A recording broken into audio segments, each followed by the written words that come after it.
أعوذ بالله من الشيطان الرجيم. بسم الله الرحمن الرحيم. اللهم لا علم لنا إلا ما علمتنا إنك أنت العليم الحكيم. اللهم لا سهلا إلا ما جعلته سهلا وأنت تجعل الحزن إذا شئت سهلا فيسر لنا أمورنا فإن تيسير كل عسير عليك يسير. يا معلم إبراهيم علمنا ويا مفهم سليمان فهمنا. اللهم لك الحمد كله ولك الشكر كله وإليك يرجع الأمر كله علانيته وسره فأهل أنت أن تحمد وأهل أنت أن تعبد وأنت على كل شيء قدير. السلام عليكم ورحمة الله وبركاته. أنفو أني أنبو أنكرو لمن كلاب بلا كفني ننفو لسن ما نسي أو ما كيرو أو سيرو أو سبت يرو أو كبر يرو أو كجرو أو كسالون أو يرسجن مواتي من يرو نواتي نونالا أمي كيسي فولي ما لسي أو بلا كفني ما أمي الله تعالى دلي nin foli senma ka ken noro ni nema neni awye anga kaburu nyana mala ka an farma ka mamunu kumbeto arjino kono dolila nin kisi foli ka an farma ka mamunu ka foli kan oni nyonche arjino kono o yin kisi foli ni Allah taala sona an fawu ani ambaw an ka dina ni la didile ka nyon ladi ka nyon wajibi ka nyon hakil lajibi. Allah Ta'ala ni nyini Muhammadu fa sallallahu alaihi wasallam fadhakkir Muhammadu hakilla jigi ali mamunu kalliman yakabu wajibili kambo onafa surtout an ka watini na an kalliman ya fanga kado wajibili kambe mu'minin nafa kuma tayere liman ya bate mamunu la donc Allah Ta'ala dali la dili kambe nu photo ani nyonche ka an klo kunan duye kan dusukun ke alanya saranya dusukun ye kan farukulu ke alanya saranya farukulu ye ni Allah Ta'ala ka di alamu kala amina bi kuma damna ni ladili kan flay alla dili kan folo ma damna nyero kuma folo ka Allah se lameni kala bema kuma mini an kuma to aka ma nyini an fawfe ani an baw ani nere ani dianya ko boy anye fan ko boy ne diana mo de eti anyo boy dina la ma nyini am befe anye lamenin ke nan klala lamenin ko fe anye rebe anka analyse ke am fana ma nyini befe dina kuna funi kuma kam akana ka sababu ye kaslama farafara ay ka sababu ye ka famya dislama uma o ya dominye tunya ye minin talika kan na tekeni keleye atekeni nenniye aye keni famia bonday abe fode mako slamaw. Donc alhamdulillah rabbil alamin wal adami me ambolobi ni wala ada yere bola ala yere yoro subhanallah. Allah ta'ala ko inna Allah wa malaikatahu yusalluna ala nabi ale Allah ta'ala na kam melekaw olu kenime ka salatu ke ala karakan sallallahu alayhi wa sallam.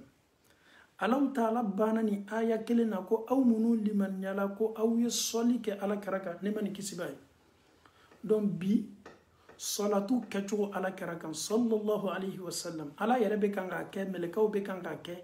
aw munu fanango andani me ala ka kelenya la mo ala kere chide kana awma aw fanani salatu kaka koni mami nya shwa kelen peke ala karaka sallallahu alayhi wa sallam Allah Ta'ala fanami salatu shwa tanke eka o ba yira ka fo neni salatu te kodeni anka dina la Allah Ta'ala yere be kan ka ke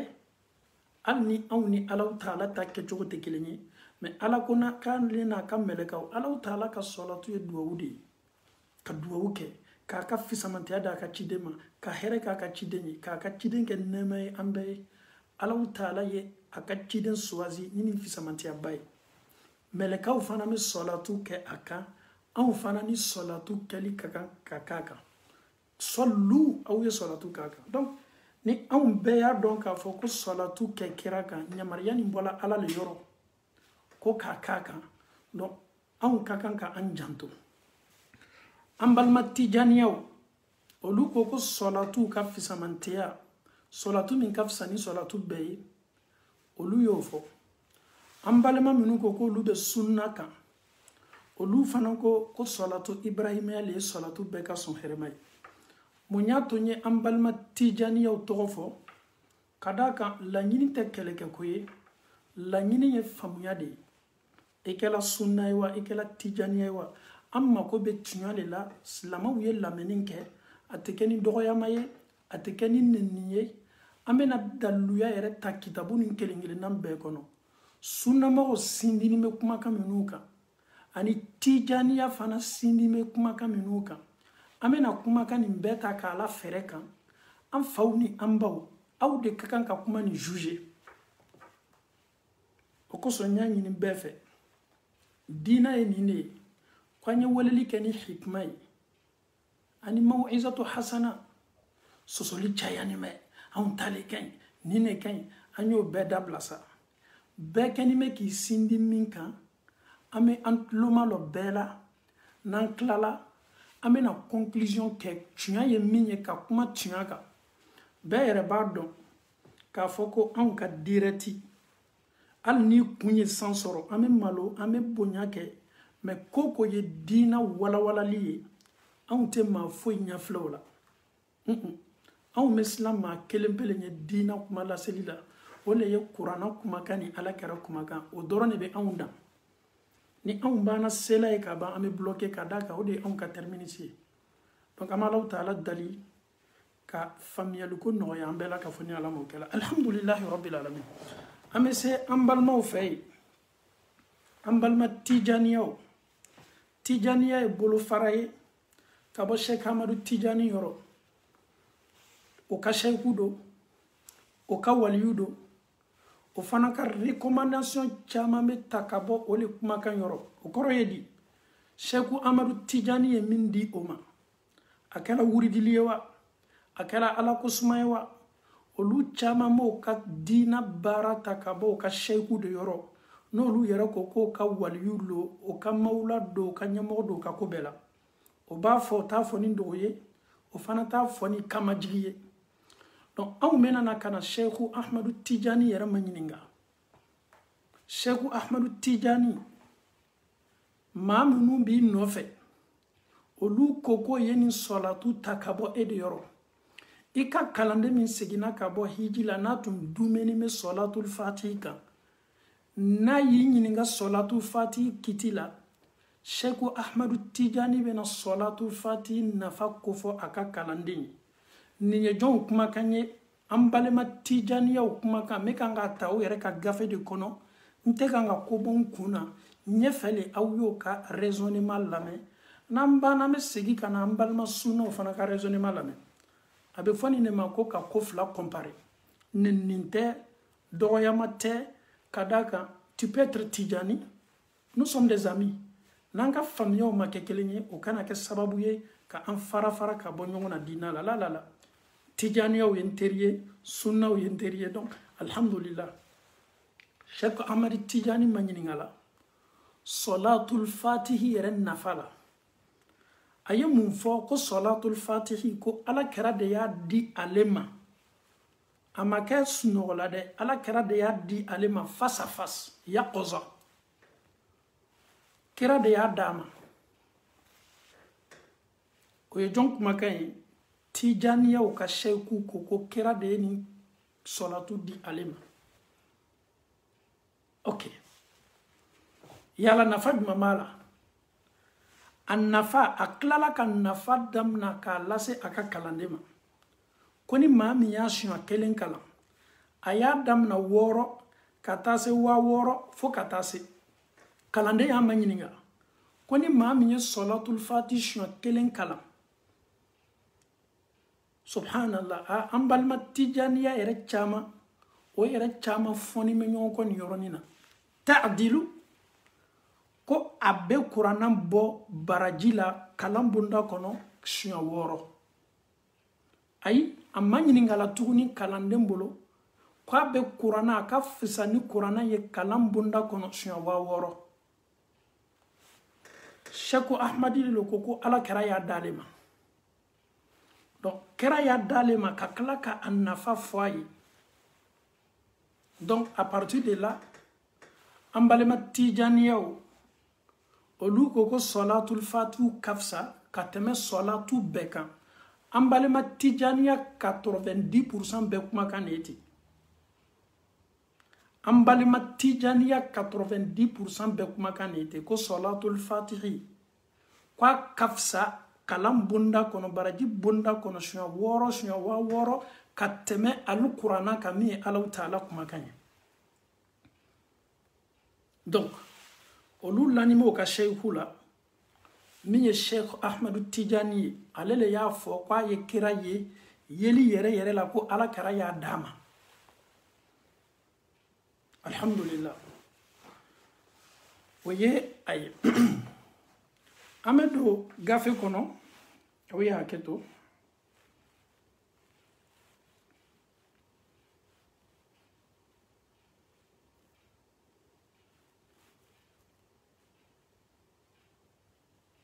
Alhamdulillah amese ambalma tijani o ka gafe o mami o ka kitabu ye o ka kitabu fana mena kuma kosɛbɛ ni salatu nafa kan o yɛrɛ bɛɛ lajɛlen sindini men nafa minnu kan o ka gafe dɔ bɛ ko rima o hizbur rahim maa min y'o kitabu kɛ a ko di ko salatul fatihi yɛrɛ ko amadi Cheikh Ahmadu Tijani ma ten dɛ ko a nana de ka bɔ Allahu Taala yɔrɔ gafe kan ni nɔrɔ gafe ye c'est comme Allahu Taala ka Kurana aya bɛ lajigi ala kɛra kan cogo min sallallahu alaihi wasallam ko nin fana nana nin cogo de la gafe nɔrɔ ma kan k'a di Cheikh Tijani ma an bɛ jɔ dɔɔni nin bɛɛ ye kitabu de ye minnu sabatini bɛ an balima Tijaniyaw la ko nin salatu a nana ka bɔ fan jumɛn n bɛ taa n'a kumakan ye ko nin bɔla nin ye gafe ye gafe min lajigila ka bɔ ala yɛrɛ yɔrɔ a tɛ komi Zayidu wala Amuru ye min walafi a nana le ka bɔ Allahu Taala bara k'a di o fana y'o ka kumakan dɔ ye donc alhamdulillah ninnu ka kumakanw na Cheikh Ahmadu yɛrɛ Tijani o ka gafew kɔnɔ ni sukola la lɔgɔkun na lon dɔw la Allahu Taala b'i bali doli la jahanama ma nin ye jɔnw kumakan ye an balima Tijaniyaw salatul fati fɔbagaw kumakanw de ye ten daliluya minnu b'o bolo de ye ten donc an bɛ Allahu Taala dali kuma min fɔtɔ an bolo bi si o ye Allahu Taala ta de ye an bɛ Allahu Taala dali ne ni aw bɛɛ dana bato le kama bolofara dɔ bɛ se diyala ne ye a bɛ se diyala e fana ye o kosɔn n ka kuma daminɛ na an ye bolofara ko bila kɛrɛfɛ fɔlɔ ka lamɛnni kɛ ka taasi ka miiri k'a fɔ an kelen kelenna bɛɛ bɛna ma ɲininka Allahu Taala bolo an ka kiti de la donc nin yɔrɔnin ka kan ka an lasilan n'an bɛ diina ta an ye diina ta k'a lamɛn fɔlɔ tile filanin ninnu la an bɛ maaw yela wajibilikɛlaw yela o bɛ kumana salatul fatihi kan maaw bɛ ko dɔ kɛ o ɲɛnɛ k'a fɔ o de ye tiɲɛ ye ka wajibili kɛ ni jama ye ka wajibili kɛ ni jama ye o t'a yira k'a fɔ ko daliluya b'i bolo min yɛrɛ fana makari ka bon n'a bɛɛ ye e bɛ an ka cɛkɔrɔbaw de sigini ye wajibili kɛnɛ kunna an ka musokɔrɔbaw sigini bɛ wajibili kɛnɛ kunna anw yɛrɛ kameledenw jeunes sigini bɛ wajibili kɛnɛ kunna wajibilikɛla bɛna kuma minnu bɔ a da n'a bɛ don bato bonda kɔnɔ wajibilikɛla min sindi kuranna kan a ma na ni ala kɛra kumakanw ye surtout minnu sabatila sahabaw la wajibilikɛla bɛ kumaw fɔ ka anw hakiliw ta an bɛ kule damina est ce que anw ma kɛ doni ye an yɛrɛ kuma bi an ka ɲɛnamaya la ka da kan an bɛ lamɛnni kɛ mais ka faamuyali kɛ ka analyse kɛ ka kow faamu o fɔni bɛ an bɛɛ la an ka ɲɛnamaya la lorsque nous écoutons j'écoute un prédicateur je l'aime beaucoup mais kawandilikɛla dɔ lamɛn a ka di n ye mais a lamɛntɔ n bolo n fana ka kan ka n yɛrɛ kɔlɔsi han kadaka nete biganye kawandilikela ni mbolo akana neke kumi mishi wala mako ba muna kadaka nine ka dina chena mbolo ale lameni koso ale tena sela ne bola Allah taala bara jahannama kono dolila subhanallah o koso ni yoroni kuma na foto sosolu keto ala silamaw bena fanyonko neni anyan jija ka alame ka tani sutara lameni yere o de kafsa neni ka kuna diabo lela tijaniya 90% ko salatul fati le kafsa ni salatu bey o yedda luya minu fa dawleti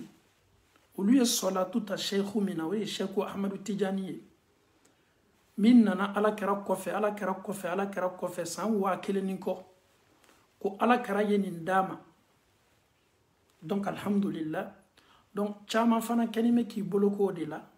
ko de fana kafsa muna ni manyini ngalike mune ya fisa ya dalu ya bola fanyuma parce que o Sheikh Ahmadu Tijani ka ala kara yeli yere la o ko dana Sheikh Ahmadu Tijani ni ala kara de che sereyaw ntei donc komi ala kara de ya dama Sheikh Ahmadu Tijani ka fotala donc o salatu yere sina kata olu bolo o de kafsa muna ni yemi manyini nga o Sheikh Ahmadu Tijani ne waliyu be ka sanfetay ale le kabo ni waliyu be ale le be waliyu be sanfe donc comme ndila Sheikh Ahmadu Tijani ma o fana kakan ka bonya katme fembe kan ni ne daluya ye ambalema Tijani ya bolo kenime daluya minna ka Allah fasama ko sebe atidablala ala man bena sababama amena kla ka sigi kana tuguni kana ni kuma gbere ameta mbalma sunna mo fe minu ko lu kuma kan o fota o kewalu beta kabo ala kera de yoro amena mbalma sunna o manyininga alu fana ko salatu dmani kafsa ni salatu be ambaden sunna mo ne re sunna le sika fo itala mais bi deba nkeni me ka kuma le bla fere la no tenye sunna de ye fo itembo sunna kan sika fo itala ambalma sunna mo ko sahaba o ye ala kiram manyininga sallallahu alaihi wasallam hadisa sabati min kono sahaba ye jonye maamunu ye ala kira ye ala ye maamunu tano alqur'ana kono maamunu kafsani anwe ani anka karamfani anka karamo be abe fodule mako sahaba ka ala kira ye kalimanya ala kirama ko to limanya bonda kono fo saya nana kana uta olu de kira manyininga o anye taya ke chodo mais salatu be ki kan chodi ame fe ko de long ala kara ye salatu ko fo anye ala kara ko sallam ay salatu ibrahimiyata allahumma salli ala muhammad komi aw bebenin kalama chomi donc kabini ni long sahaba tabi'ina fo kana se an man ka watila ala kara ye salatu min ko fo sahaba ye fo kana se an ka watini ma alhamdulillah sunna klanche be slama yere majorité be ali ambadema tijaniyaw olu yere fana ka sella bebe salatu ninke ala kara kan sallallahu alaihi salatu ibrahimiya donc sunna koko ala kara ka di tijaniyaw koko ala kara ka di olu ka sheikuma yaqaza kare makafina kuma ni flala on kakan ka kuma jumanta ni kuma flala neni kakan ka kuma jumanta amena sunna ka raisonnement ulame amena sunna alma min belebele do magninga aleye anka sheikhu belebele al imam ibn baz alama ala ya falama amma nyiningala ni salatu min ni tijaniya o kenime ka ke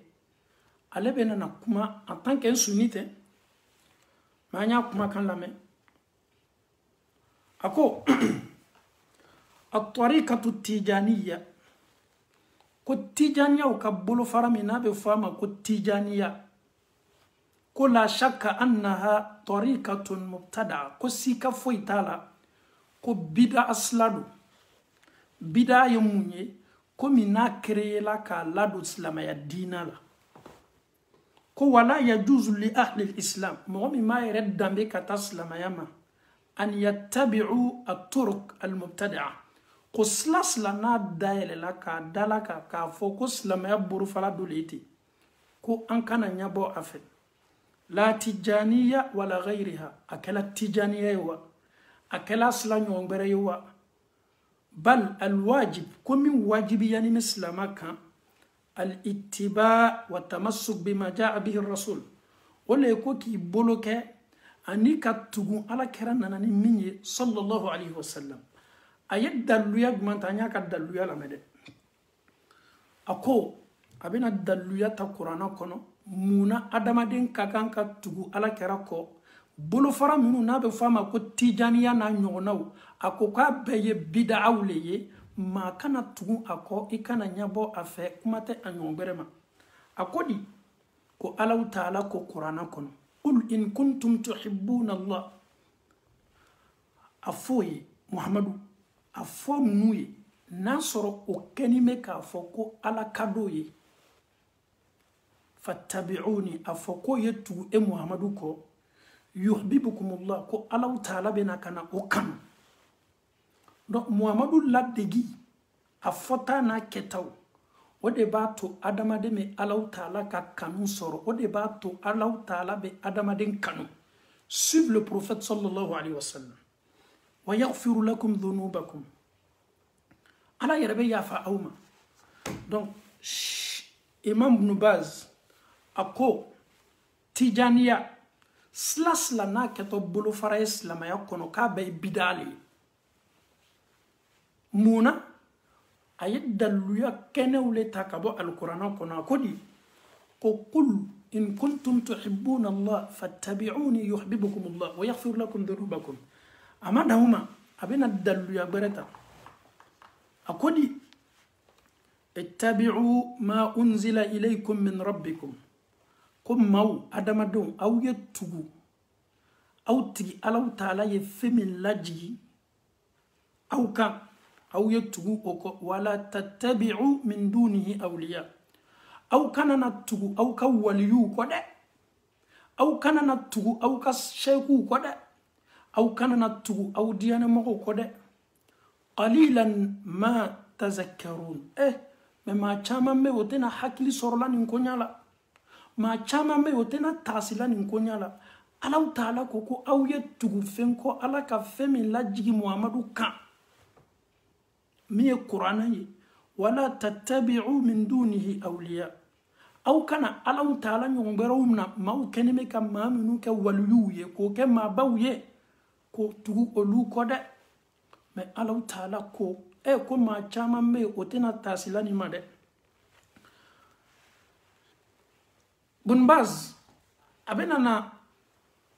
كما برفعني كو كبه ألو تعالى كما كما كودي وما أتاكم الرسول فخذوه نم محمد نانا من دي أوما صحابه كفساني أوي شيخ أحمد التيجاني على يرفنا كلامفا شيخ بدو كلو كوكا أبو بكر سيريكي سورن فرا كفسانا بي أبو بكر سيريكي سورن فرا كفسانا بي شيخ نيكالون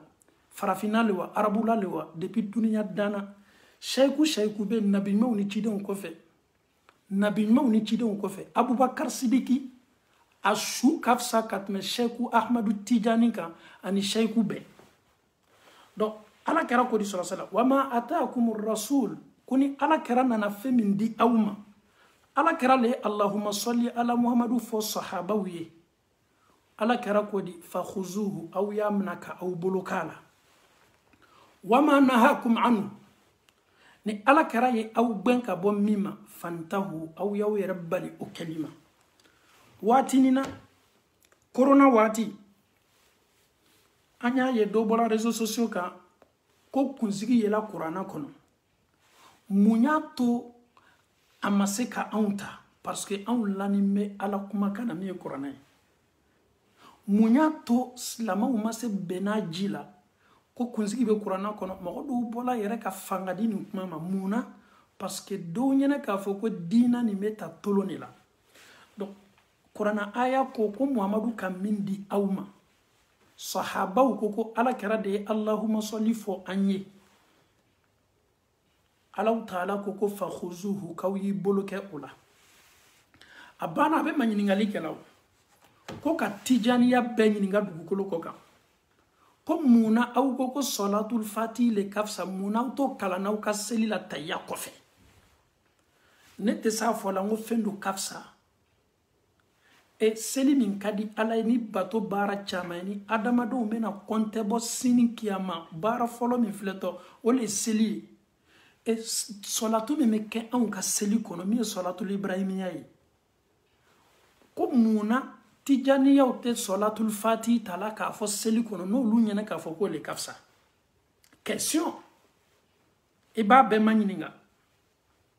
a kumakan de dɛ k'i b'a bɛɛ ma ɲininka. Ni ɲininkali la munna salatul fatiw le ka fisa aw miiriya la, munna aw tɛ kan k'a fɔ aw ka seli kɔnɔ?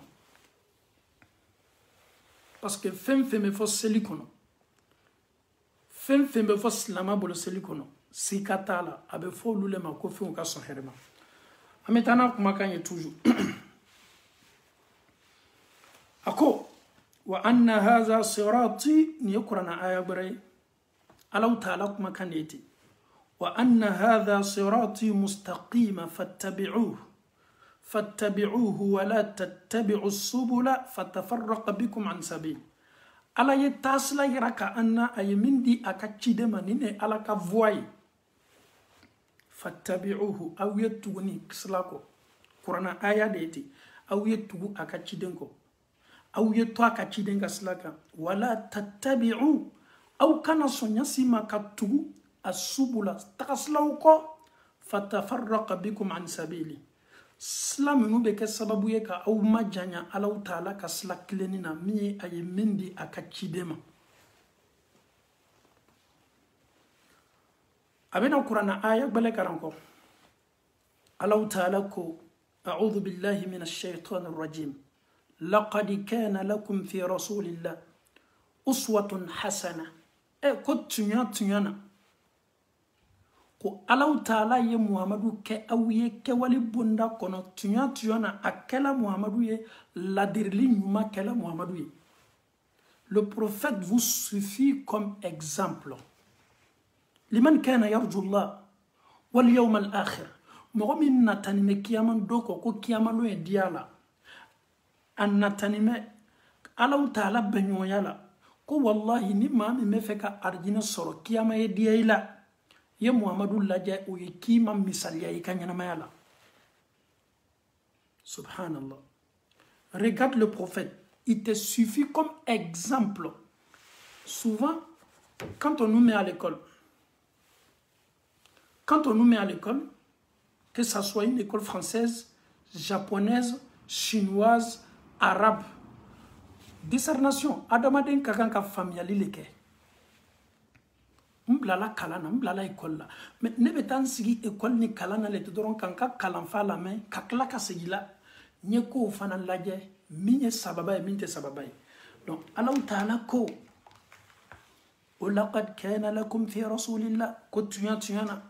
Alaw taala ye kɛwale belebele labori aw ka ciden kan, kɛwale min ka kan ka filɛ aw bolo. Ala ye Muhamadu kɛ aw ye, Muhamadu nana aw ma, Muhamadu kɛla aw bolo misaliya ye, misaliya ɲuman ye, ni maa min bɛ ne Alaw taala bɛɲɔgɔnya kɔ ani kiyama don.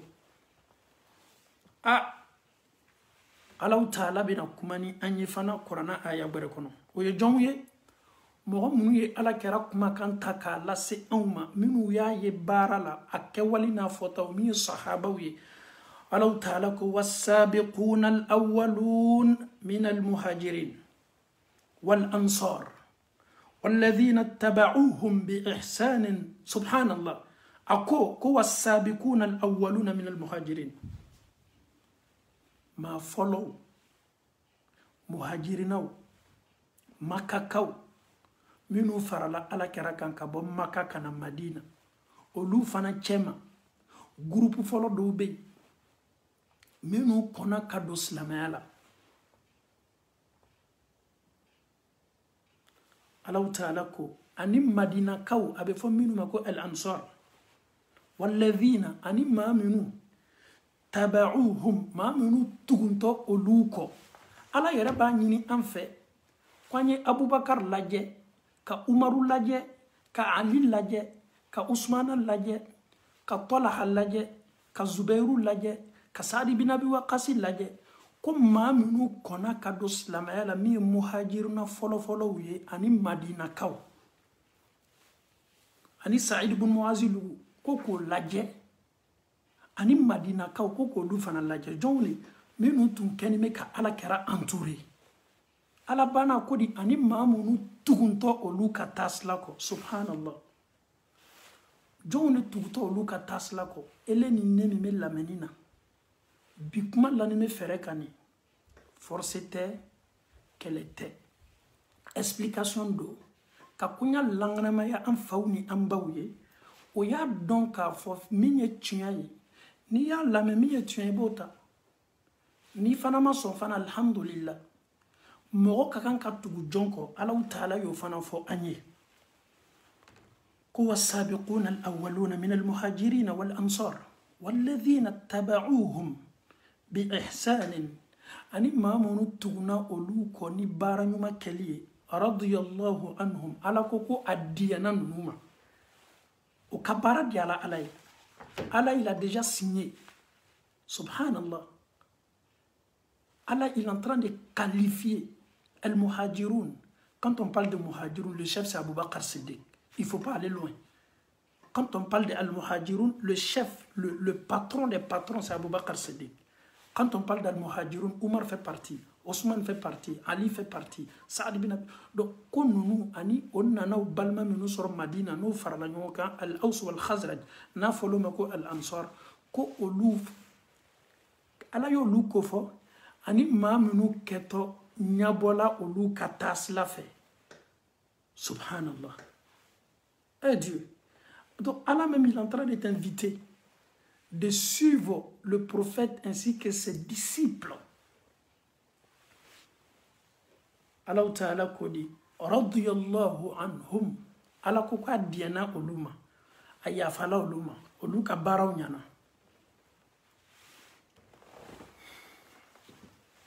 ورضوا عنه وأعد لهم جنات تجري تحتها الأنهار خالدين فيها أبدا ذلك الفوز العظيم. الله تعالى إلا يروتا كودي قال الله تعالى يلا بنكن نوي أي أرجين سول لبه ويه أرجين سول من كجوب كان بوري أكرو خالدين فيها نونو كتود دونا سول من كنو وبدومه أكنو أبدا كوداي ذلك الفوز العظيم من أين يربي sahabaw ala yo ka arjina kono don ko fo ka confirmer ko on yeminu ka taslata shaku ya imam ibn bazi ya hakilla jigi kanina islamawo ko min ka jugu adama de nyala ni ko be ka wajibili la mayte famiyali ke ha o ka jugu de wallahi ka wajibili la avec passion ça dit ka wajibili la elle est taimée donc wajibili kala be kanga kule ibe kanga fo Allahu akbar fota billahi oye ko belebele de adama den ka nyana mayala neni ebeye bi adama den hakli ka kene an kana dia an ka nyana mayala maw yena kana kulonke anna ka an bono bato kechola an ka faniya ko son an nyaboni me ko do ko son an tefe an na yere bardon ka fo ko tiante an tefe ka boloka neni oyo dabla de o ye defo bale neni ema an kanyana mayala mo de finya ne be kanga minfo ne ti forcer la de me kuma bla tabali kani e de be banki ka shwake ni koko tijaniya kuma kani ne kadiye e be to aka ni koko sunna yere kenime ka minfo ko de tuya e be to fanaka ne tayi munye ka lakali de tijaniya koko salatul fatih bola luka shayku de yoro ko kira ya dama ni yo manyininga kono ko lube tuna ala kera de ko ok nyiningali ye minye sa nambana mena question posée ame kuma ningelengele na be kan folo buna basiko ko ala kira ko sallallahu alaihi wasallam hadisala man ahdasa fi amrina hadha ma laysa minhu fahuwa raddun muttafaqun ala sihhatihi min hadisi Aisha radiyallahu anha. Ko ala kira ko sallallahu alaihi wasallam ma min ye kodo sindi ka lado an ka dina la kasoro an ka dina dote o ko be segi ka taw tigila mogole ma an ka dina dote aka kuma la nyini ye munye ko salatul fati te an ka dina doye barate ke ala kadaka amabo ala kira yoro amabo aka sahaba yoro ka kuma kan ta ka lase anma abana bina hadisa barata kuma na amila amalan laysa alayhi amruna fahuwa rad koni ma min ye barake bara mi masabati ala kira la kira ka bara dote konya ni balona toria bebe segi katama akhrajahu muslim fi sahihi obina banka ala kira na tume kutuba fo atume kuma kan min fa kodi amma ba'd fa inna khayra alhadith kitabullah kitabullah wa khayra alhadi hadi muhammad wa sharra al'umur muhdathatuha wa kullu muhdathatin bid'ah wa kullu bid'atin dalalah ko kira kuma kan dolete ko kuma kan bela son herema odi ala kuma kan yi kanda bela son herema odi ala kira ka taslai juguman bela juguma odi kowye kominu damna na kasoro atunte anka dina la ko kodo na kala ko damna ni o laba mebe filile la abana ako ko salatul fati ko nasoro ole dila ala kira bolo wala ma salatu bara le dila ala kira bolo abo ukuma fo anya kodi kwa sabati la fi sahihayn an ka'b ibn ajr anna as-sahabata qalu ya rasul allah ko sahabauku ala kirama ala kira anye fe yukuma fo anye on mese ka siliki kan chodi ala kira ye min fo sahabau ye قولوا أو يافو اللهم صل على محمد وعلى آل محمد كما صليت على إبراهيم وعلى آل إبراهيم إنك حميد مجيد اللهم بارك على محمد وعلى آل محمد كما باركت على إبراهيم وآل إبراهيم إنك حميد مجيد كوني كما كان يمين سبت لا على كرا لا صلاة من كان كا أكا أيرا يافو أنك جون الصحابة ويمينو كفسني أوي kuma kan ne fana me fo ambolo an ka seli la fo kana seni wati nyona la ambana sunna fana kuma kan tala amena na question ne poser sise question folo e jonta e o ye sunna mo tai okay sunna mo alu koko barate ke tijaniya ka salatula ala kira ma fo sallallahu alaihi wasallam koni mo mi yale yesuko la ki ya ye gbe kanowa aw be mu fo la tadi tijani ya keni me kan question poser ko tuma do ko luka sheyku ko ala kira de ya ye ay ala kira ye gbe kan ko ala kira ya dama sunna be nana kana tijani ya jabi sunna be tijani ya jabi ni kuma kaminye ni ala kira ye fembere di ma gbere ma salatu bonda kono min kafsa katme salatu ibrahimiya kan abe komi ala kera ye sahabaw janfa a islama be janfa e ala kera be se ka fenna famma min kafsa na be abe so dogula chogodi adiyana mo ma ka sahabaw ma mantu be ma ko fo ma kelen pede ma min nana ala kera ko fe sanwa keleni ko donc sunna be réponse manituni الله تعالى كقرآن سن من بكون اليوم أكملت لكم دينكم وأتممت عليكم نعمتي ورضيت لكم الإسلام دينا على يدينا دافع كادي محمد فانا يدينا ندافع نلاس الصحابة وما أبي فتشومي أبي كتشومي أيا بفو محمد سيا سانجولي كوفي سان واكلين كوفي سان واكلين كوفي kumani tintei salatu fatihu ko tintei slama betu me baraka allahumma salli lila e ala kera sa sanwa kele ne kofe Sheikh Ahmadi Tijani soro min kela kana se loni nyinima kana se alhamdulillah ala kera be na fwa yole la koni ne salatu na famai donc o kuma bela kafoni ni kuma analyser Abubakar y'a ka ɲɛnamaya k'a la o ma sɔli min kan. Umaru fana y'a ka ɲɛnamaya k'o le kan ka seli la. Ala ko olu le ma kuranna kɔnɔ ko radiyallahu anhum ko Ala diɲɛna olu ma. K'o to baara jumɛn kan Ala kɛra ye min ko fɔ ye n'o y'a kɛ. Ni kumakan kura wɛrɛ nana tuguni olu kumakan kɔfɛ ko sɔlatu dɔ nana ko sɔlatul fatihi ko n'i y'a lamɛn ale le bɛna kana dusukun dayɛlɛ ale le bɛna kuranna ni tiɲɛ ye. Yala est-ce que silamɛw t'a fɔ ko Ala kɛra y'olu janfa wa? C'est à dire fɛn ɲuman dɔ bɛ yen sɔlatu min ka fisa ni sɔlatu bɛɛ ye. Ala kɛra ele ma se o fɔli ka sahabaw ye. Ele dun ma ɲininka la ko jɔn de ka di ye ka tɛmɛ bɛɛ kan ye Ayisa fɔ i tilala ka Abubakar Sidiki fɔ o de fana ka fisa ni bɛɛ ye i yɛrɛ ko ko i tɛ se ka Abubakar Sidiki sara a ka baara la. Ala ye kuranna aya lajigi cɛ min tɔgɔ la k'a ka sɔnni a b'a kɛ Alahu Taala de kosɔn. Ni ma di Abubakar ma, ma di Umaru ma, ma di Usmana ma, ma di nin si ma.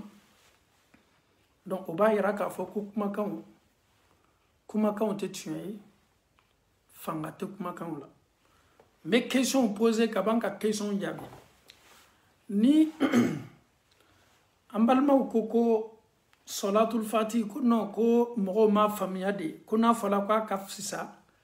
ni kuranɛ ye siɲɛ 6 ou bien siɲɛ 6000 ou bien min yɛrɛ ka ca n'o ye. E ni Alahu Taala cɛ n'i banna fɛn fɛn ta la k'a fɔ k'a comparer kuranɛ ma fisaya bonda kɔnɔ ko a siɲɛ 1 pe fɔli ko ni mɔgɔ min y'a fɔ solatul fati yɛrɛ fɔ ko tasuma bɛ haramiya i farikolo ma i ka ɲɛnamaya la k'a fɔ siɲɛ 1. An bɛ jaabi min di o ma solatul fati ni k'i b'a ta k'a comparer kuranɛ ma k'a la ɲɔgɔn ma dɔrɔn i ye Alahu Taala nɛni i ye kuranɛ kɛ fɛn denni ye i ye kuranɛ kɛ fɛn lakolon ye. Ala y'a fɔ kuranɛ min ma alhamdulillahi alladhi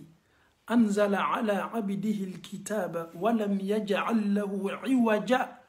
qayyiman. Alahu Taala ko tanu bɛ Alahu Taala ye mansa min ye kuranɛ lajigi a ka jɔnw ka kuntigi kan a ma sika bila kuranɛ la défaut t'a la kumakan kuntan t'a kɔnɔ iwajan sika t'a la bɔlɔyɔrɔ t'a la qayyiman. Ala ko a kitiw tilennin bɛ a kumakanw tilennin bɛ. Ala yɛrɛ ka défi lancé Muhamadu a fɔ makakaw ye n'o lanim'o yɛrɛ la o ye kuranɛ ɲɔgɔnna dɔ kɛ danfɛn tɛ dugukolo kɔ kan mɔgɔ min bɛ se ka kuranɛ ɲɔgɔnna kɛ Ala kumakan de i tɛ se i ka lɔnni tɛ se i ka faamaya tɛ se i ka nafolo tɛ se. Musailamata Kɛzabu y'a tante Walidu bun Mugira y'a tante Maka maa kalaniw ni a sandalalaw bɛɛ la kafoni ko bɛ kuranɛ ɲɔgɔnna kɛ o si ma se. Ala kumakan min ɲɔgɔn tɛ se kɛla danfɛn bolo ni aw ko sɔlatu dɔ bɛ yen ko o kalan siɲɛ 1 ka fisa ni kuranɛ siɲɛ b'a yirika an b'a fɔ ko tiɲɛ na an bɛ min ɲini aw fɛ aw ye nin mafilɛ n'o tɛ nin ye Ala sɔsɔba ye jɔn bɛ kan ka Ala sɔsɔ kɛwale dɔ la i tɛ kan ka bɔ a kalama. Sɔlatu fatu yɛrɛ kiti ye mun ye kalanden caman bɛ yen an bamusow caman bɛ yen an faw caman bɛ yen olu bɛɛ bɛ kan k'a fɔ mɛ o ma dɔn nin bɔla yɔrɔ min jaa min y'i ton fɛn fɛn kan nin tɛ kuma kura ye ne bolo n ka wajibili la sɔlatu fati le wa sɔlatu fati tɛ n bɛ nin de fɔ an faw ni an baw ye. Ele bɛna fɛn fɛn ta bato bonda kɔnɔ k'i sindi a kan i jija i kɛ ko sabatini ye dɛ. Ele bɛ se san 20 san 30 kɛla fɛn dɔ kan ka sɔrɔ fɛn min a sabatini tɛ daluya t'a la a bɛ komi i ka san yirika bɛɛ kɛ kolakolon de kan. Ko ni maa min ye sɛyiku ye sɛyiku Amadu Tijani ye suko la lɔgɔkun kɔnɔ tile 2 ele farikolo tasuma tɛ farikolo don. Donc an bɛna Alahu Taala ma ɲininka n'o kumakan sahani bɛ kuranɛ kɔnɔ walama n'o kumakan sahani bɛ Alakira ka sunna la. Alakira yɛrɛ ye mun fɔ anw ye sɛyiku Tijani kan Alakira ma kuma kan a ka sɛbɛnni daminɛ fɔ a laban hadisa minnu sabatila la n'o tɛ Alakira ye cɛ dɔ ko fɔ k'a natɔ ko ni maaw y'a ye u ye duwawu ɲini a fɛ bɛɛ b'o ka kisa kalama ni Umaru ka waati la n'a cɛ nana mais ala kɛra ma Seku Tijani lɔn a k'i le lɔn cogo min a ka Seku Tijani lɔn cogo la an bɛɛ y'a mantonw de ye maintenant ne bɛ na ni na jaabiw ye sisan n ye sunna ni Tijaniya la fɛrɛ la bɛɛ y'a choisi ne fana bɛ na ni n ka jaabi ye alhamdulillahi rabbil alamin an faw ni an baw kumakan ta k'i ka ɲɛnamaya k'a la kana maaw filɛ ko basan belebelew b'o kana o sigilen bɛ wajibili kɛnɛ kan wallahi Tijaniya salatul fati a ka fisa ni salatu bɛɛ ka jama ka kule o t'a yira k'a fɔ ko jo b'i bolo ni jama tɛ jo di mɔgɔ ma kule kan tɛ jo di mɔgɔ ma i kana maa siginin fila ka dorokiba la i bɛ se maa yela kulela wajibili kɛnɛ ka jama fani mɛ mais kuma damina n'a laban i tɛ fosi tɔmɔ ka bɔ a la fo jama jama maa min y'a fɔ ko salatu fatiw ka fisa ni kuranna ye kalan bonda kɔnɔ i ye kumakan fɔ filankafoya kuma min ka bon ka tɛmɛ filankafoya kan i ye kumakan fɔ kumakan min ka bon ka tɛmɛ filankafoya kan k'a fɔ ko salatul fatiw ala kɛra ma min di anw ma an m'a mɛn a ka sahaba la k'o ye ala kɛra mɛn londo a ye nin fɔ a ka ɲɛnamaya la ele y'a mɛn ten dɔrɔn kira sa kɔfɛ san 1000 ni kɔ aw ka seyiku min wulila k'a ye ala kɛra ye o y'a fɔ salatul fati est l'arme fatale des wahhabites c'est tout à fait normal alhamdulillah an bɛ dugawu kɛ an balimacɛ dɔ ye je sais que les Tidjanites sont beaucoup aujourd'hui m'écoutent je suis aussi quelqu'un tout ce qui concerne l'islam on ne regarde pas le visage de qui que ce soit et ka seyiku a kunsigi ye damina fo sanfɛ ka jigin nous sommes des gens qui suivent le prophète sallallahu alayhi wa sallam. Donc, parce que, au fait, quand on regarde aussi la jeunesse aujourd'hui, ils n'arrivent pas à analyser. Après tout ce que Ibn Baz vient de dire là, ça dit, elle est quelqu'un qui a tout, à la kera kuma kande kowa. Wala ma e quelqu'un qui a tout, morodo ka shuko kan, wala ma kaka à la kera ekbela. Abu Bakar kafsani moromi, Umaru kafsanaï, Sahabou kafsanaï, Tabiuna kafsanaï. Donc, wallahi, ame Allah Ta'ala dali dinani ka a familiali di amma anye se dinani tala sebe koro tali la Allah Ta'ala bolala mokela.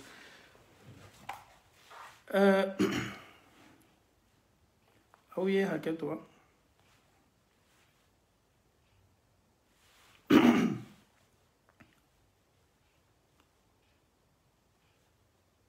Ok. Ça va. Donc, voilà sur une poloma. Salatul Fati ala kɛra kumakan tɛ sunna kumakan tɛ a ma sabati ala kɛra na sahaba si la a sabatila cɛ kelen min na a bɛ fɔ o ma ko Seku Ahmadu Tijani Tijaniyaw kɛlen bɛ ka cɛ min kumakan ta ka baara k'a la ko cɛw ko ala kɛra de y'a d'a ma anw tɛ ji min ka yɛlɛ ni anw bɛ daluya ta a kɛnɛ de kan fɔlɔ an faw ni an bɛnbaw tolonkɛlaw la diina la mais an bɛ waati min na bi an y'a dɔn k'a fɔ ko denmisɛnw bɛ yen bi o kalabuw ka kɛnɛ kosɛbɛ o joliw fanga ka bon n'o ye kumakan mɛn min ye kumakan ye n'a ma seniya walama galon lala kuranna la walama ala kɛra la ni anw jɛla nin kumakan kan an faw ni an baw tolo y'a mɛn nous sommes des complices ne b'a dɔn Europe alimami si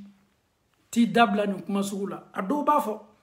mun na parce que tamakiya bɛ yen sunna bi sunna tɛ sabati bi Europe f'an ye tiɲɛ de fɔ mun na ele ni maa min bɛ ko kelen ma a bɛ se kɛla Tijaniya ye mais ni galon dɔ bɔla a yɔrɔ k'a la ala kɛra la e tiɲɛ fɔ a ye donc maa minnu dɔ b'a dɔn k'a fɔ anw tɛ tamakiya ala kɛra ka sunna laseli la galon latɔ ala kɛra la fo ni an si nana na dɛ madama n'an bɛ Europe yan wallahi n'an ye aw janfa n'an ye galon fɔ aw ye n'an silanna ninnu ka galonw ye an bɛ Alahu Ta'ala dali an ye sa k'an to tiɲɛ kan o ka di an ye ko an ye sa pour faire plaisir aux gens n ka tournée la ɲina Afiriki n sela Buwake ni karamɔgɔba dɔ tola baro la aka kuma do fonye ako ko tuya do be nala kike karamoye akike wajibili kelaye ko tuya do be ni ma fo afowati ka fo afowati ni munumunu na tuya nin kerefe ala bena modo lana o bena na kana tuya kele nin fo ele ka sanjan ke ibani me ka tuya min fo ele masa fola iki ban folima etume to ko le kana mangoya mais ala taala ka tuya laseli ni masa lasela ni an ka ban ka tuya fo ka tamakiya mo bena enquête mo wallahi magado bena ala ba ka jondo lana o bena na kana tuya kele nin fo alu yere toloba me ayere ba fo ko on be munumunu na ne tuya nya fe ame ala taala dali tuya ka bange ka di amma talibunda kono ala mo kala ame duwa uke famiyali ko nyuma ko di islama be ma ala taala bul ala mo kala tijaniya ka salatul fatih ame ala taala dali ko sigi kana salatul ibrahima tuya tigiyalima ka barakala ko noya ala taala bul ala mo kala ni kiyama lon selaw neni anu ya fo ngo sahabaw ka mimme ala kerala ala yero ko qur'an kono ko ale diena sahabaw ma ele ko ki ka sheikhu le ni fo ele yera ka sheikhu be do arjina kono te do arjina kono ala mo fiile ya mo fi ka sheikhu yo qur'an kono minu ta confirmer la ala taala bolo no yo sahabaw yo an ka kan ka tugu olule ko wala ma aw be fe ka an blamina dina nin ka sono de dina nin kise anyuma a berebere o le sunna yi na ko ama ko wabiya ya dina nin kise a berebere a yere a tunya yere hakika o de sunna yi na ko ama ko wabiya ya nin cho o le dina ni yere tunya yere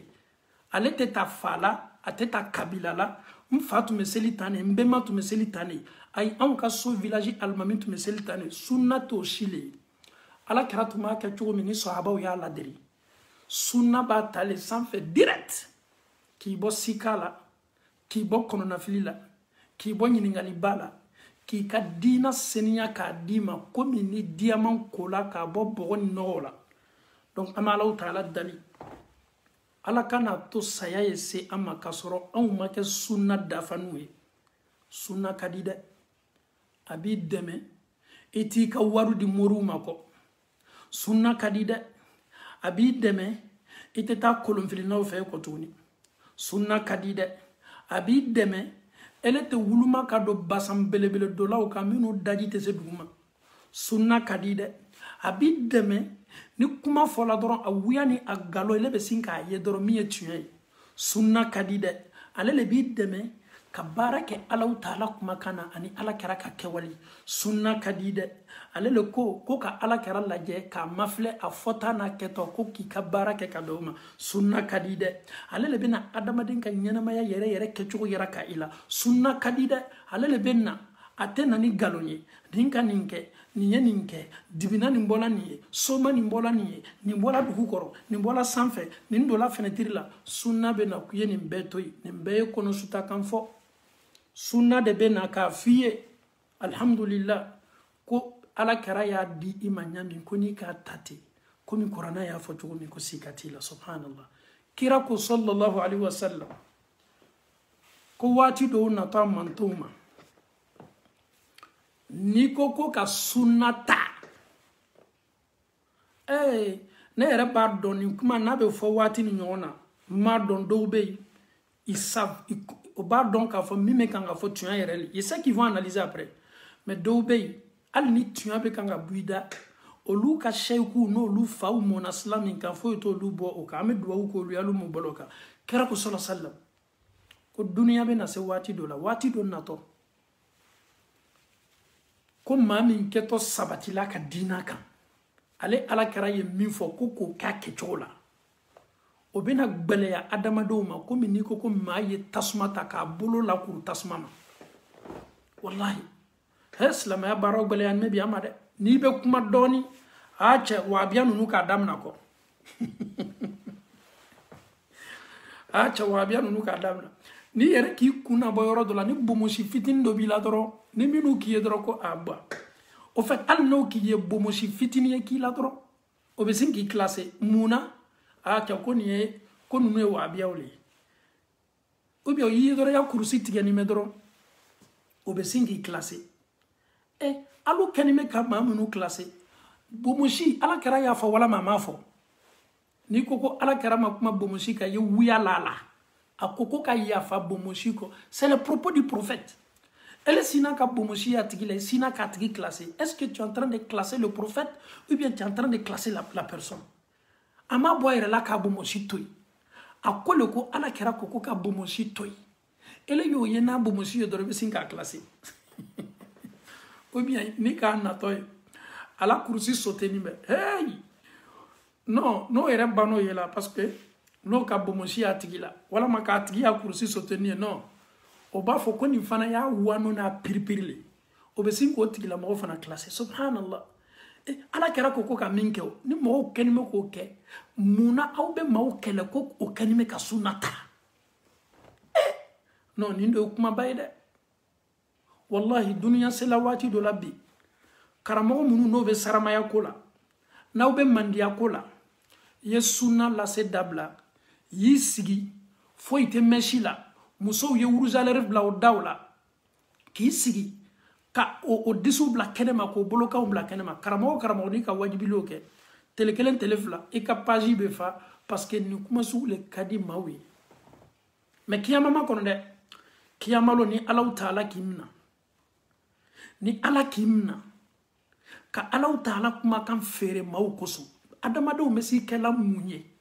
mati ka bon sarala mati ka courant sarala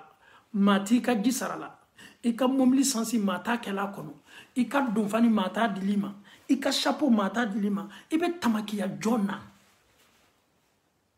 wallahi ibe tamakiya jonna mo tene ka bon sara mo ten ka facture sara fani minu ben kana mo ta dilama. Donc, me bali alaw taala kuma kan lasela ka be muma eye jonye. Tu peux rien faire. Peut-être ni ça wala to be Facebook kan ki ça on a kan fo. Tu es libre de dire tout ce que tu veux, mais la parole du prophète sera toujours dit. Tant que ni an massa. An fana dogonu do nato an fana ko. Ils vont suivre ça. Wallahi sunna ni me expliquer de kadaka chayali bunda kono sunna le kacha fambefe sunna le jama kacha bolo fara benna olu e minimi le o kado sunna capital le saudia le makani madina hiji be kele almami mi mo la seli hiji la sunna mole foni ki bankata hiji la de almami mi mo la seli ala kera ka misiri kono kabini ala kera sala fami wati mina sunna le Sudais ye sunna de Shuraimu ye sunna de Mahir ye sunna de Huzaifi Madina misiri kono sunna de mbalmache ni ete fe ka to ala karata ko foni ka Madina ni maka bare ni yere de muna menunu bela ka foni fola réalité de réalité ala kara saninko Abubakar le nana Umaru nana Usmana nana nunu be ko fe Salatul Fati ma foni kelem bolo misiri kono Nimbeka solatu Ibrahimia le fo. Donc, me fait ka miniri la nu kuma kana ka yara ka fo be fe min kan ko kuralo. Peut-être ta kalama ko kurado. Ne be fe ki hakili la kunundo ka yara ka ila ka fo ko kurado. Akana wara ima no ya fisamati ya ufi akana kima ko bay a donc ka fo ko mogodo kafsa katme neni e kani an fawni an karamo o lu tola salatu Ibrahimia le kan kadaka ala kara de ya foye ale le ya doma. Donc, alhamdulillah, il est là. Reviens à la raison. Tu as tes barakala. Tu peux ne pas aimer Imam Diané. C'est ton problème. Mais la vérité, tu barakani tu es. Ne yere ta ala dalla yere nye diabe. Parce que ni bana diala bedro yalo ka fosi kabi kakola. Mais ne kori me minni fe. E sabari ne bi ka herede nata. Wallahi, nte duguma foi nata iye. i kɛla kadiriya ye wa i kɛla tijaniya ye wa i kɛla bolofala ye ne bɛ min ɲini i fɛ segi kana sunna ma i baara kɛ sunna la i kelen ne satɔ i kelen ne wulitɔ nunu sheku nunu waliyu nunu si tɛ ni de fana kiyama lo nunu si tɛ ni de fana kiyama lo minnu b'i bilala zawiya ni a wurideliw la ko ka taa zawiyaw la nunu si tɛ na i dɛmɛna kiyama lo wallahi min kali ala la yawma yafirru almar'u min akhi mɔgɔ kelen pe le bɛna lasuruna doli kɛ an y'o de ala kɛra ye mɔgɔw bɛ kan ka groupe kana mɔgɔw bɛ kan ka na ji bɛ yen alaw taala ye ji min di muhamadu ma mɔgɔw bɛ nana ka na ji min a mantonw bɛ nana mɛlɛkaw bɛ sin ka lɔ mɔgɔ dɔw ɲɛfɛ ala kɛra b'a fɔ mɛlɛkaw ma mɛlɛkaw n ko n ka mantonw no a y'o to yen o bɛ na ji min n bɛ ji dɔw ma mɛlɛkaw b'a fɔ ala kɛra ya rasulallah muhamadu ele m'a lɔn ninnu ka fɛn minnu don i ka diina la i kɔfɛ ya salam i m'a lɔn ninnu tuguna mɔgɔ minnu kɔ i m'a dɔn ninnu ye diina ta taasila minnu fɛ ele ni alaw taala cɛ est ce que ne ni e bɛ diɲɛ ala kɛra kɛnɛ mɛ ka ouverture kɛ an ɲɛ na a mantonw ka d'a ye wallahi a mantonw ka d'a ye mɛlɛkaw ye na ka na jɔ mɔgɔ dɔw ɲɛfɛ subhanallah kaban k'a fɔ ko ninnu ye labasani min don i ka diina la ninnu ka baara kɛ o ka sheku miiriyaw le la o k'o ka ɲɛnamaya bɛɛ kɛ o le la o ka wajibili kɛnɛw kan kabakoko kuma dama ne tun bɛ b'o da kabakoko kuma dama ne tun bɛ b'o da n'o y'a fɔ o ka mɔgɔw b'a fɔ o bɛ kule donc kuma sugu ni ne ninnu ta ne ɲɛnɛ k'a fɔ ko ni maa sela san 25 san 30 san 40 tuɲa na hali n'i ma taa ekɔli la walama kalan na ni kuma dɔw fɔla i kan ka sigi k'a lajɛ dɛ donc ninnu kɛtɔ balila ji ni min ma mun na ka d'a kan ala kɛra mantonw no mais ala kɛra ye taasila min t'o bolo o y'i ban taasila ni ma ka tugu o yɛrɛ ni walama o ka karamɔgɔ n'o ka so o ka village ka laadaw kɔ subhanallah wallahi ka di ne ye m'o de f'i ye tu peux ne pas aimer Imam Diané mais mon frère Tidjani mon frère Kadiri mɛ min f'i ye segi ye sunna ta y'i bolo k'a la mɛ kumaba nin f'i ye bi y'a to i ka kɔlɔsi kan i bɛ cɛ min kɔni n'i ko a ma ko Sheikh Ahmadu Tijani billahi tallahi a m'a dɔn k'a to yan a bɛ don arijinɛ kɔnɔ a tɛ don arijinɛ kɔnɔ o lɔnni tun t'a bolo billahi tallahi adamaden don adamaden ka limaniya degré bɛ ɲɔgɔn ye c'est tout à fait normal ni mɛ nin fɔ a bɛ digi la Sheikh Ahmadu Tijani ye adamaden de anw m'a bonya ni adamadenya bonya de ye mɛ ciden tɛ nabi ɲuman tɛ tabiina kuma tɛ lasurunadolikɛla tɛ kiyama lon a yɛrɛ tɛna anw kun bɔ kiyama lon donc an bɛ min fɔ bɛɛ ye an ye segi ka na ala kɛra ka sunna ma an ye to sahabaw kɔ sahaba minnu ye ala kɛra ye o dola kelen ka bɔ kelen kira ye lalilikanw d'o ma lalilikan nin tala ka na se anw ma an y'an jija k'an bolo kɛ nin na an ye taasila ko ye k'a to yi dɛ an ye taasila ko ye k'a to yi dɛ taasila nin laban bɔnɔ le b'a la kiyama lo olu bɛ silanna o yɛrɛkun ɲɛ kiyama don bɛɛ bɛ kan ka jɔn de sɛgɛrɛ o de ye ala kɛra ye an fa adama tɛ se a don nuhan tɛ se ciden bɛɛ b'a fɔ k'olu tɛ se olu jɔrɔ ni m'o yɛrɛ ka koɲa la jɔn kelen de kɛtɔ madɛmɛni kɛla nin dɔn o de ye ala kɛra ye sallallahu alaihi wasallam i sabari bi kuma nin ta y'a la miiri ka ɲa nɛninin tɛ dɔgɔyama tɛ mɛ hakililajigi don dusukun ye faamuyali kɛ o kuma don nin sujet yɛrɛ an tɛna mɛn n'a kan lalilikan don komi a wajibilikɛlaw cayani mɛ ka bɛn nin sɔlatu ma tile filanin na nin de tun ye an ka participation ye k'a di an faw ni an baw ma an ni sɔlatu min kɛli ka kan n'a ka fisa ni sɔlatu bɛɛ ye sɔlatu tɛ sɔlatu min ye o ye sɔlatu ye an bɛ min kɛ seli la j'ai posé la question n'i ko ko sɔlatul fatihu le ka fisa karamɔgɔcɛ ko ko munna ale ka fisa a tɛ kɛli bolo seli la o yɛrɛ ka jaabi bɔ donc an bɛ alaw taala dali tuɲa k'a bange alaw taala bolo ala m'o kɛ la sunna ka sabati an ka so bɛɛ kɔnɔ farafina ala m'o kɛla sunna ka sabati an ka so bɛɛ kɔnɔ Europe ala taala bolo ala m'o kɛla sunna ka sabati Ameriki jamana fan bɛɛ fɛ ala m'o kɛla sunna ka sabati Australie fan bɛɛ fɛ ala taala bolo ala m'o kɛla ala kɛra fɔta n'a kɛtaw hali n'a limaniya tɛ ne ni aw la mɛ ala taala dali ka a limaniya sama kana an ma ala taala bolo ala m'o kɛla alhamdulillah me ban fana ka duwawu ɲini silama bɛɛ fɛ ka tila ka duwawu kɛ silama bɛɛ ye an baden minnu n'o ma faamuyali kɛ ka duwawu k'o ye maa kɛ ni baden danga ye duwawu k'a ye faamuyaliw tɛ kɛ waati kelen waati dɔw la ele kɔnna ka fɛn dɔ faamu e balima mako bɛ faamuyali la hali bi minnu bɛ kuma n'a tolo kɔrɔ olu kumakan fanga ka bɔ a ma donc an bɛ alaw taala le dali tunya k'a di bɛɛ ma ka tunya sabati dusukun bɛɛ la ka tunya sabati an ka so bɛɛ kɔnɔ ani an baden minnu fɔni bɛ ɲɔgɔn kɔ hakilinataw la ni taabolow la an bɛ alaw taala dali ka alaw taala kɛ tunya yarabaga ye an bɛɛ la saya fana bɛ se an ma waati min ka sɔrɔ an n'an baden ninnu bɛɛ kɛlen bɛ k'an bolo kɛ tunya na saya ye an sɔrɔ an baden n'an kɛlen bɛ k'o ka baro kɛ bi saya ye an sɔrɔ ka sɔrɔ anw ni an badenw ani alaw taala cɛ ka di n'o tɛ a ka gɛlɛn dɛ ye bato ba nin bɛɛ kɛ ko kiyama lon k'a ni ala kɛra ta ma bɛn ɲɔgɔn ma bɔnɔba le b'o ye dɛ ربنا آتنا في الدنيا حسنة وفي الآخرة حسنة وقنا عذاب النار ربنا لا تزغ قلوبنا بعد إذ هديتنا وهب لنا من لدنك رحمة إنك أنت الوهاب صل سبحان ربك رب العزة عما يصفون والسلام على المرسلين والحمد لله رب العالمين